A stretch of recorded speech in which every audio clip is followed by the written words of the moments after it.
Ganyan siya kaliwanag kapag ito lang headlight ko gamit. Ito naman yung low kapag ginamit ko to itong mini driving light. Low lang yan. Kapag high, yan. Ganyan yung high niya.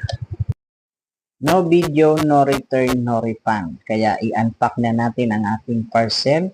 In-order nga pala ito ng aking asawa dahil napansin niya na napakadilim ng aking headlight. Kaya sa mga nagmumotor dyan, i-angkas nyo yung mga asawa nyo para bilhan kayo ng mini driving light. Napakadilim kasi lalo na kapag umuulan na nagda-drive ka ng motor. Ang hirap, nakakasilaw lalo na kung mahina ang ilaw mo o ang headlight mo. Kaya dagdag sa liwanag itong mini driving light. Kaya ano pang hintay nyo guys? Tara na, bili na rin kayo.